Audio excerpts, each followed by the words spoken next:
नमस्कार। आज हम पढ़ेंगे कक्षा 10 के पहले पाठ की दूसरी यूनिट यानी 1.2। नाम है उसका वास्तविक संख्याएं। पहला प्रश्न है, निम्नलिखित संख्याओं को अभाज्य गुणनखंडों के गुणनफल के रूप में व्यक्त कीजिए। यानी आपको एक संख्या दी जाएगी एग्जाम में, उस संख्या को आपके टुकड़ों में तोड़ना है, लेकिन वो टुकड़े कैसे होने चाहिए? अभाज्य टुकड़े होने चाहिए। उन टुकड़ों को गुणा करने पे वापस वो संख्या आनी चाहिए। यानी 140 देगा, आप लिखोगे 2 और 70। आपने बोला ये दोनों खंड है, इनको गुणा करो, वापस ये संख्या आ रही है, लेकिन फिर ये बोलेगा कि अभाज्य होने चाहिए दोनों के दोनों। तो हमने देखा 2 तो अभाज्य है लेकिन 70 अभाज्य नहीं है।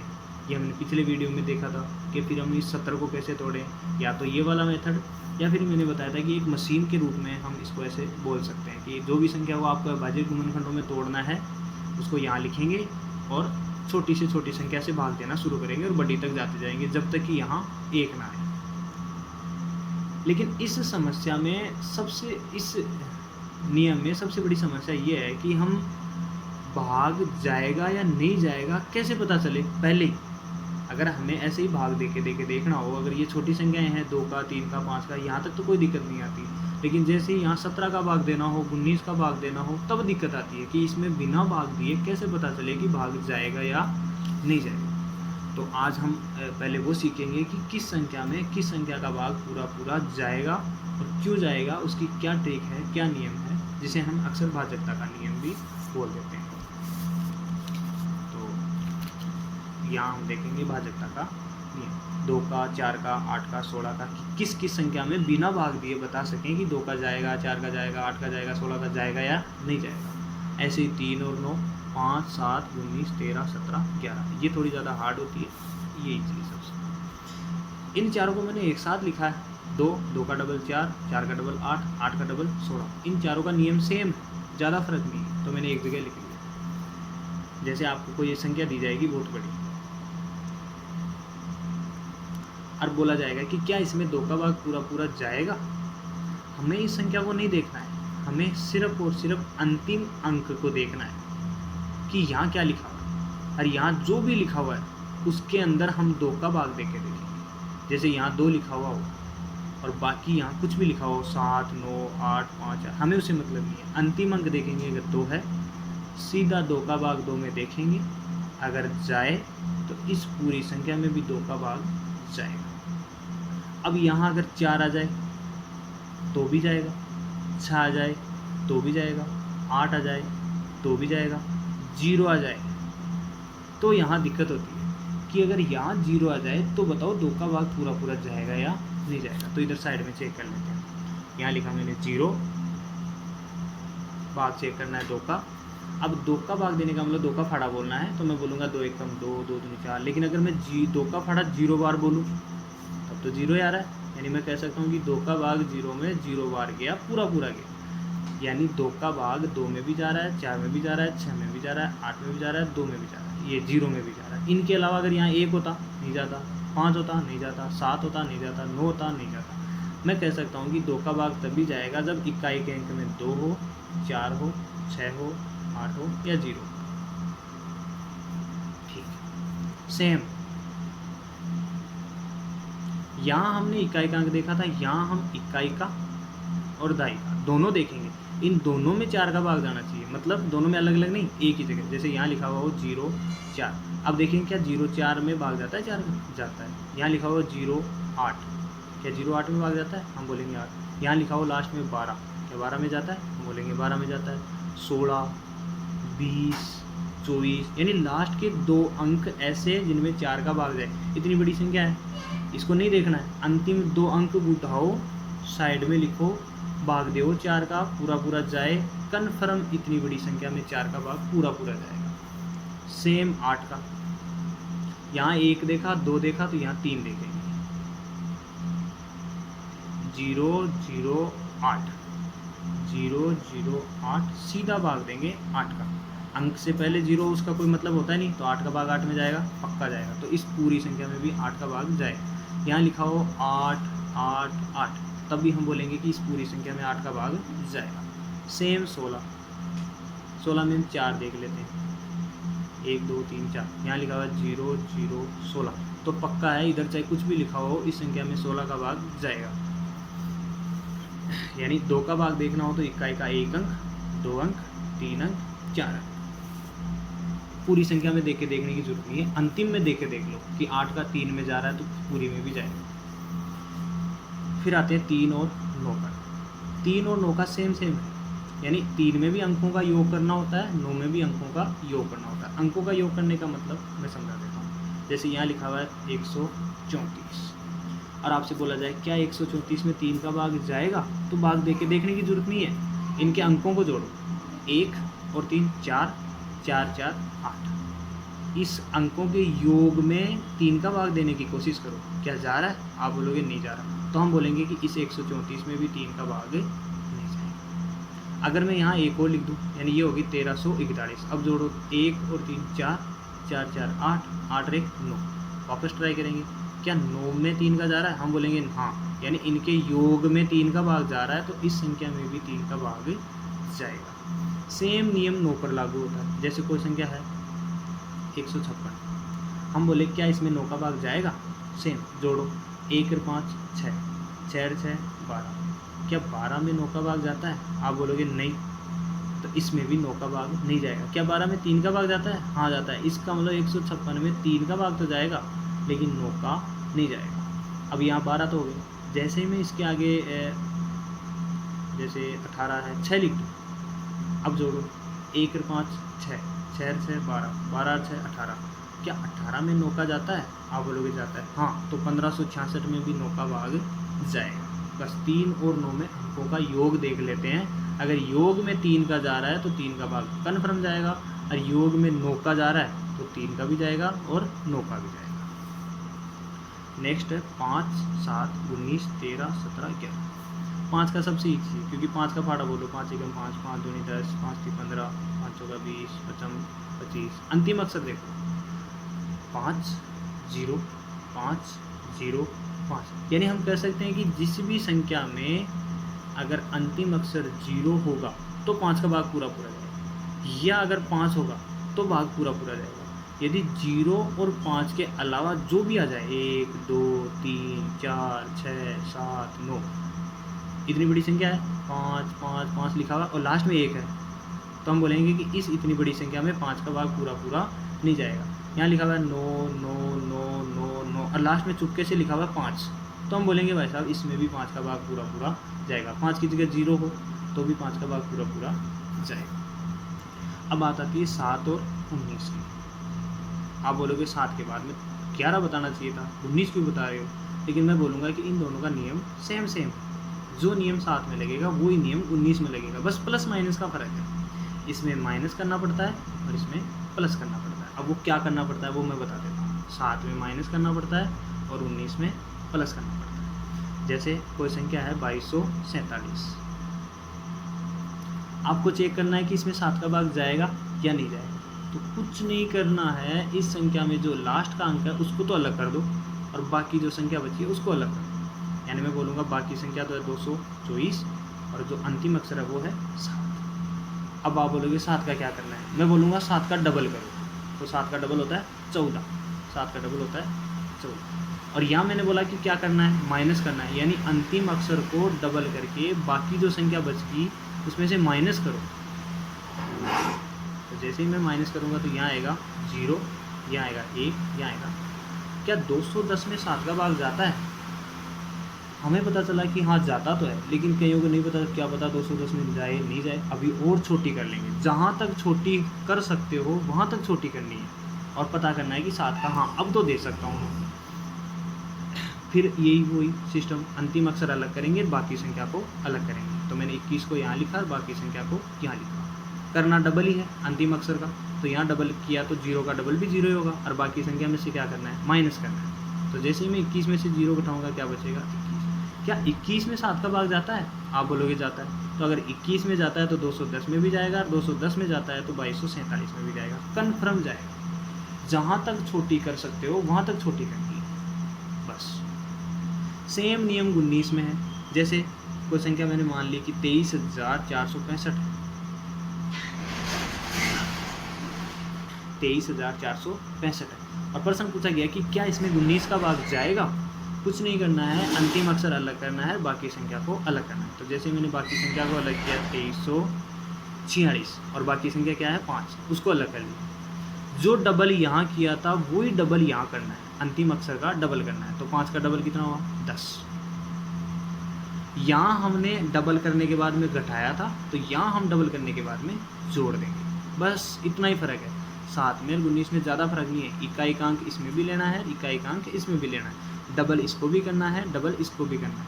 लेकिन डबल करने के बाद बाकी जो संख्या बची इसको तो इसमें से माइनस करना है, लेकिन यहाँ इसमें इसको प्लस करना है। बाकी संख्या 2, 3, 4, 6 यानी कि 46 बची, तो इसमें इसको प्लस करेंगे। तो जैसे ही प्लस करेंगे तो यहाँ गया 6, यहाँ गया 5, यहाँ गया 3, यहाँ गया 2356। क्या अब बता सकते हो 19 का भाग जाएगा? नहीं, अभी भी हमारे लिए एक बड़ी संख्या मानी जा रही है। तो फिर वापस वही करेंगे, अंतिम अक्षर अलग करेंगे, बाकी संख्या को अलग करेंगे। यानी बाकी संख्या तो होगी 235 और ये हो गया 6। वही डबल करेंगे, 6 का डबल हो गया 12। डबल करने के बाद में 7 में तो घटाते थे, 19 के फाड़े में हम माइनस ये जोड़ देंगे। तो जैसे जोड़ेंगे तो ये हो गया 7 और 2, 5 और 2 7, ये हो गया 4 और ये हो गया 2। क्या 247 में 19 का भाग जाता है? नहीं, अभी भी मेरे लिए थोड़ी बड़ी संख्या हो गई है। तो फिर मैं क्या करूँगा, अंतिम अक्षर का फिर डबल करूँगा और बाकी संख्या में जोड़ दूँगा। तो 24 में 7 का डबल किया 14 और ये जोड़ के हो गया 38। हाँ, अभी तो मुझे पता चल रहा है 19 के बारे में 38 आता है। 19 एकम 19 और 19 दूना 38। तो 38 में 19 का जाएगा तो 247 में भी जाएगा, 247 में जाएगा तो इसमें भी जाएगा, इसमें जाएगा तो 23,465 में भी जाएगा। 7 में और 19 में ज़्यादा फर्क नहीं है। 7 में इकाई के अंक को डबल करके माइनस करते हैं और 19 के फाड़े में इकाई के अंक को डबल करके प्लस करते हैं। अब बात आती है 13 और 17 की। 13 में भी प्लस करते हैं और 17 में माइनस करते हैं। 13 में प्लस करते हैं और 17 में माइनस करते हैं। ये आपको याद रखना है। अभी मैं बताऊंगा क्या प्लस करना है क्या माइनस करना है। इनकी तरह ही है, वही इकाई का अंक लेना। जैसे मैंने कोई संख्या ले ली 59,371, यहाँ लिख लेता हूँ 59,371 और चेक करना है क्या इसके अंदर 13 का भाग जाएगा। वही इकाई का अंक लेना है और बाकी संख्या को अलग करना है। तो बाकी संख्या यहाँ अलग कर दी, ये तो बाकी संख्या और ये इकाई का अंक। यहाँ हमने डबल किया था तो 13 में तो करते हैं इकाई के अंक को 4 से गुना और 17 में करते हैं इकाई के अंक को 5 से गुना। यहाँ दोनों में करते हैं 2-2 गुना, यहाँ दोनों में करते हैं 2-2 गुना। 13 में करते हैं 4 गुना, 17 में करते हैं 5 गुना। तो मैंने इकाई का अंक इधर लिखा, इसको 4 से गुना किया तो ये हो गया 4 और बाकी संख्या है 5,937। यहाँ मैंने लिखा कि 13 में प्लस करते हैं 17 में माइनस करते हैं, तो यहाँ प्लस करेंगे तो ये 4 आया, इसको प्लस करेंगे तो ये हो गया 7 और 4 हो गया 11 का 1, 4, 9 और 5, 59, 41। अभी भी नहीं पता चल रहा कि 13 का भाग जाएगा या नहीं जाएगा। तो फिर बाकी संख्या को अलग करेंगे और अंतिम अक्षर को अलग करेंगे। तो यहाँ लिखेंगे 594, ये एक साइड में लिख दिया। वही 4 गुना करेंगे, 13 में 4 गुना करते हैं, 17 में 5 गुना करते हैं और 13 में जोड़ देते हैं। तो बाकी संख्या में मैं जोड़ूंगा तो ये हो गया 4, 4, 8, 9 और 5, 598। अभी भी नहीं पता चल रहा तो इसको अलग करेंगे, इसको अलग करेंगे। तो 59 में 8 का 4 गुना, 8 का 4 गुना, क्योंकि अंतिम अक्षर का 4 गुना करेंगे तो ये होगा 32 और 32 को बाकी संख्या जो बच गई उसमें जोड़ देंगे। तो जैसे जोड़ेंगे 9 और 2 11, 1, यहाँ 6 और 3 9, 91। हाँ, 13, 7, 91 कन्फर्म पता चल गया। जैसे ही पता चल जाए तो बस इसके अंदर 13 का भाग जाएगा, कन्फर्म जाएगा, पूरा पूरा जाएगा, चेक कर सकते हैं। सेम 17 में करेंगे। 17 का मैं जैसे कोई ले लेता हूँ 20,995, 20,995। बाकी संख्या अलग, अंतिम अक्षर अलग, 20,99। 5 को साइड में कर लिया। यहाँ 4 गुना कर रहे थे तो 17 में 5 गुना करेंगे। ऐसे आप याद कर सकते हो कि 3 है तो 4 आएगा और 7 है तो 5 आएगा और 7 और 19 में हम 2-2 गुना करते हैं। यहाँ 17 है, 7 नहीं है, तो 5 का हम चेक कर रहे हैं 17 का भाग इसमें जाएगा या नहीं जाएगा। तो 17 में जैसे ही चेक करेंगे तो एक तो माइनस करना है और एक 5 गुना करना है, किसको, अंतिम अंक को। तो इसको जैसे ही 5 से गुना किया, ये आया 25। इस 25 का क्या करना है, बाकी जो संख्या बच गई उसमें से माइनस करना है। तो बाकी इसमें से 99 से माइनस करूँगा। 9 में से 5 गया तो 4, यहाँ बच गया 7 और यहाँ बच गया ये 0 और यहाँ 2। 17 का भाग चेक करना है, ये बच गया 2076। अभी भी नहीं पता चल रहा है कि 17 का जाएगा या नहीं जाएगा, तो फिर बाकी संख्या को अलग करेंगे, अंतिम को अलग करेंगे, यानी 204 7 को इधर लिखेंगे, 4 को इधर लिखेंगे। अंतिम अंक का करेंगे 5 गुना, फिर 5 का 20 आया और यहाँ करते हैं माइनस, 17 में माइनस, तो फिर माइनस कर देंगे, ये बच गया 7, यहाँ 10 में से 2 गया तो 8 और यहाँ 1, यानी ये बच गए 187। अभी भी नहीं पता चल रहा 187, फिर 18 को अलग करेंगे, 7 को अलग करेंगे, तो यहाँ 18 अलग लिख लिया, 7 को अलग लिया, 7 को करेंगे 5 से गुणा, ये हो गया 35, 35 18 में जोड़ देंगे, तो जैसे 35 18 में जोड़ेंगे, ये 8 और 5 13, हासिल 1, 3 और 1 4 1 5, 8 और 5 14, सॉरी 8 और 5 14, 1 3 और 1 4 1 5 54। हाँ 17 का अगर 35 यहाँ 18 हो गया और यहाँ 35 हो गया। अच्छा 17 हम घटा तो रहे हैं, जोड़ थोड़ी रहे हैं हम, मैं भी यहाँ कन्फ्यूज हो गया। तो जैसे ही हम घटाएंगे 35 को, इधर लिखेंगे 18 और ये 7 पंजे 35, तो माइनस में जाएगा तो हम बड़ी वाली में से घटा लेंगे, एक ही बात है। तो 35 में से 18 घटा लेंगे, तो जैसे ही 35 में से 18 घटाएंगे तो ये 15 में से 8 गए तो 5 और 2 7, और यहाँ 2 में से 1 गया तो 1 17, और ये 17 बचेंगे माइनस में। अब भले ही माइनस में बचे चाहे प्लस में बचे, बस तो 17 रहे। क्या 17 का भाग इसमें जा रहा है -17 में? हाँ इसमें जा रहा है, तो कन्फर्म है 187 में भी जाएगा, 187 में जा रहा है तो 2076 में भी जाएगा, और इसमें जा रहा है तो इसमें भी जाएगा, कन्फर्म है। तो 13 में 4 से गुणा करते हैं, 17 में 5 से गुणा करते हैं, इकाई के अंक को ही करते हैं, 7 को और 19 को, इसमें 2 से करते हैं, इसमें 2 से करते हैं, इसमें प्लस कर माइनस करते हैं, 7 में 19 में प्लस करते हैं, 13 में प्लस करते हैं, 17 में माइनस करते हैं। अब रही बात 11 की। 11 का सीधा सा है, जैसे ही कोई संख्या दे दे, कितनी बड़ी दे दे, पहले अंक को जोड़ो, इसको छोड़ दो, फिर जोड़ो, इसको छोड़ दो, फिर आगे है तो इसको जोड़ो, फिर छोड़ दो, फिर आगे है तो जोड़ो, फिर जोड़ो। एक तो ये जोड़, यानी विषम अंकों का जोड़, यानी ये 1 नंबर पे है, 3 नंबर पे है, 5 नंबर पे है, इनका जोड़। फिर ये जो बाकी बच गई इनका जोड़, तो जो विषम वाली है इनको जोड़ के यहाँ लिखेंगे 3 और 3 6, और बाकी जो बच गई उनको जोड़ के हम यहाँ लिखेंगे, और इन दोनों को माइनस करेंगे।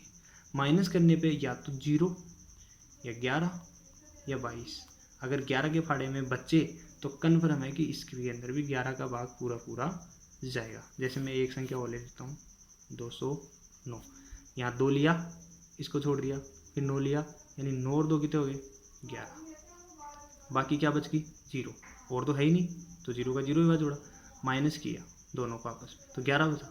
मैंने बताया 0 बचे, 11 बचे, 22 बचे, कन्फर्म है 11 का भाग पूरा पूरा जाएगा। अब इसके अलावा क्या बच गई, जैसे 2 ले लिया, 3 आ गया, 4 आ गया, 5 आ गया, 6, तो मैं एक बार लिख लेता हूँ यहाँ 6 रह गया, 7 आ गया, 8 आ गया, 9 आ गया, 10 का तो चाहिए कि क्या करना है, अंतिम अक्षर 0 होना चाहिए, 10 हो गया, फिर 11 का आ गया, फिर 12 भी लिख लेता हूँ, 13 आ गया, 14 15 16 17 आ गया, 18 और 20 तक देख लेते हैं। 6 का भाग तभी जाएगा जब किसी संख्या में 2 और 3 का भाग जाए। जैसे 9 है, 9 में 3 का भाग जा रहा है लेकिन 2 का भाग नहीं जा रहा, तो कन्फर्म है कि 9 में 6 का भाग भी नहीं जाएगा। 12 3 का भाग भी जा रहा है, 2 का भाग भी जा रहा है, 6 का भाग श्योर जाएगा। 12 का भाग चेक करना है तो किसी संख्या में 3 और 4 दोनों का जाए, यानी ये हम पहले पढ़ चुके हैं, 2 3 4 का कैसे जाएगा, तो बता रहा हूँ। किसी संख्या में 3 और 4 का भाग कन्फर्म जाए तो 12 का भी कन्फर्म जाएगा। जैसे आप बोलो 8 में 4 का जाता है लेकिन मैं बोलूँ 3 का तो नहीं जाता, फिर आप बोलोगे 15 में 3 का जाता है लेकिन 4 का नहीं जाता। ऐसे हम बोले 24 में 4 का जाता है, हाँ, 3 का जाता है, हाँ, कन्फर्म है 12 का जाएगा। ऐसे ही 14, जहाँ 2 का और 7 का भाग जाए, 2 का और 7 का भाग जाए, कन्फर्म है कि 14 का भाग जाएगा। जैसे आप बोलो 21 में 7 का जाता है लेकिन 2 का नहीं जाता, मैं बोलूँगा 28, हाँ 7 का भी जाता है, 2 का भी जाता है, तो 14 का कन्फर्म जाएगा। फिर मैंने लिया 15, जहाँ 3 का और 5 का दोनों का भाग जाएगा वहाँ 15 का भाग जाएगा। जैसे 30 लिया, 30 में 5 का जाता है, 3 का जाता है, 15 का कन्फर्म जाएगा। 27 लिया, 3 का जाता है लेकिन 5 का नहीं जाता। 25 लिया, 5 का जाता है लेकिन 3 का नहीं जाता, ऐसे। फिर आता है 16, 16 का तो हम चेक कर ही चुके, लास्ट के 4 अक्षर होने चाहिए। 18, जहाँ 2 का और 9 का, 2 का और 9 का 2 अंकों का भाग जाए। 2 का कैसे चेक करते हैं पता है, 9 का कैसे चेक करते हैं पता है। कन्फर्म अगर दोनों का जाए तो 18 का भी जाएगा। जैसे मैंने लिखा 27, 9 का जाता है लेकिन 2 का नहीं जाता। मैंने लिखा 14, 2 का जाता है लेकिन 9 का नहीं जाता। अब मैं लिखूँगा 36, 9 का भी जाता है, 2 का भी जाता है, दोनों का जाता है तो 18 का कन्फर्म जाएगा। फिर मैंने लिखा 20, जहाँ 4 का और 5 का, जहाँ 4 का और 5 का भाग जाए वहाँ 20 का कन्फर्म जाएगा। जैसे मैं बोलूँ 60 और 70, 5 का भाग इधर भी जा रहा है क्योंकि 0 है, इधर भी जा रहा है, लेकिन 4 का भाग किस में जा रहा है, इसमें तो नहीं जा रहा, इसमें जा रहा है, तो 20 का भाग इसमें नहीं जाएगा, इसमें कन्फर्म जाएगा। 20 तक तो यही होते हैं, आगे फिर और ज़्यादा होते हैं। तो अब हम यहाँ पर्सन पे आ जाते हैं। अब हम जल्दी जल्दी करेंगे। पहला लिखा हुआ 140, 140 को यहाँ लिखा। सबसे पहले हम 2 का चेक करेंगे, तो लास्ट में 0 है तो कन्फर्म है 2 का जाएगा, तो 2 का भाग दिया तो ये गया 70 बार। फिर देखा हमने 0 है तो अभी और 2 का जाएगा, तो फिर ये गया 35 बार।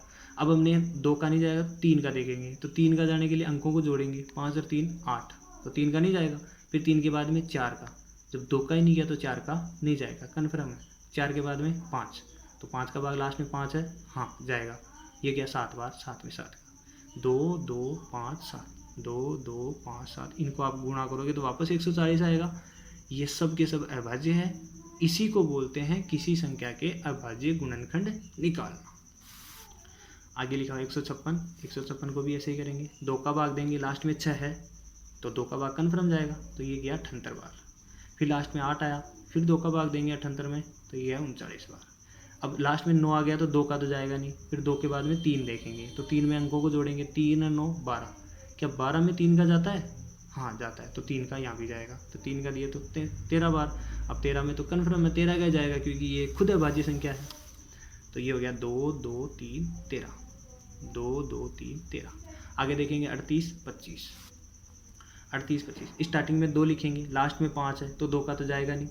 फिर हम देखेंगे 3 का, 3 और 8 ये हो गए 12, 13 14, 14 और 5 ये सॉरी 3 और 8 11, 11 और 2 13, 13 और 5 18, 18 में 3 का जाता है तो इसका मतलब इसमें भी 3 का भाग पक्का जाएगा, तो 3 का दिया। फिर देखेंगे 3 का जाता है कि 2 और 1 3, 3 और 7 10, 10 और 5 15, तो 15 है तो 3 का फिर जाएगा। फिर हमने देखा 3 का जाएगा क्या, 4 2 6, 6 5 11, अब 3 का नहीं जाएगा, तो फिर 3 के बाद में 4 का भी नहीं जाएगा क्योंकि लास्ट में 5 आ गया वैसे भी। फिर 5 का देखेंगे तो 5 का 5 में जा सकता है, तो इसमें दिया तो 85 बार। फिर देखेंगे 5 का जाएगा, हाँ जाएगा, लास्ट में 5 है, फिर 85 में 17 बार गया। 17 खुद एक अभाज्य संख्या है तो 17 का, तो टुकड़े हो गए 3 3 5 7 5 17, 3 3 5 5 17। फिर देखेंगे 5005 का, फिर 2 का देखेंगे तो लास्ट में 5 है तो नहीं जाएगा। 3 का देखेंगे 5 और 5 10 नहीं जाएगा, 4 का नहीं जाएगा, 5 का देखेंगे तो ये गया 1001 बार। फिर 1001 में 7 का अंतिम अक्षर का डबल करेंगे, बाकी में से घटाएंगे, तो 1 का डबल करेंगे 100 में से घटाएंगे तो 98 बचेगा। फिर 98 फिर 8 का डबल करेंगे और 9 में से घटाएंगे तो 9 में से 16 गए तो ये बच के 1 और यहाँ बच के 7, तो 7 में इसका मतलब माइनस का बचे चाहे प्लस का बचे, यहाँ 7 तो बच रहा है, इसका मतलब इसमें 7 का भाग पक्का जाएगा। फिर 7 का भाग दिया। फिर देखेंगे 3 का डबल करेंगे 6, 14 में से 6 घटाएंगे तो ये बचेगा 8। अब 8 में तो 7 का जाएगा नहीं तो इसमें भी 7 का भाग नहीं जाएगा। फिर देखेंगे 11 का, 11 का कैसे चेक करते हैं, एक एक छोड़ के, 1 लिया 3 लिया, दोनों को जोड़ा 4, बाकी जो बच गई उसको जोड़ा 4 और माइनस किया, या तो 0 बचना चाहिए या 11 बचना चाहिए, तो इसमें 11 का भाग भी पूरा जाएगा। फिर 11 का भाग दिया तो 13 बार। अब 13 खुद एक अभाज्य संख्या है तो इसके टुकड़े हो गए 3 5 11 13, यहाँ है 7429। लास्ट में 9 है तो 2 का तो जाएगा नहीं, फिर हमें पता चला कि 2 का नहीं जाएगा तो 3 का, 7 और 4 11, 11 और 2 13, 13 और 9 19, 3 का भी नहीं जाएगा, 4 का भी नहीं जाएगा, 5 का वैसे नहीं जाएगा, लास्ट में 9 है। फिर 6 का तो जाएगा नहीं, जब 2 का 3 का नहीं गया तो 6 का कैसे जाएगा। फिर 7 का जाने के लिए 9 का डबल किया 18, 18 42 में से घटाए, फिर 7 का भी नहीं जाएगा, फिर 7 के बाद में 8 का नहीं जाएगा, 9 का अंकों को जोड़ो, जब 3 का नहीं गया तो 9 का नहीं जाएगा, कन्फर्म है। फिर 10 का लास्ट में 0 नहीं है, 11 का 7 और 2 9 और 4 9 13, अब 9 और 13 को घटाओगे 0 और 11 तो बचेगा नहीं, कन्फर्म है, तो 11 का नहीं जाएगा, फिर 13 का, फिर ऐसे करते करते हम 17 का चेक करेंगे, तो 17 तक जाएंगे तो 17 का भाग इसमें कन्फर्म जाएगा, फिर 17 में 19 का, फिर 23 बार जाएगा तो 23 में 23 का। इस हिसाब से इसके अभाज्य गुणनखंड हो गए 17 19 23। बाकी का दूसरा प्रश्न कल पढ़ेंगे। Thank you.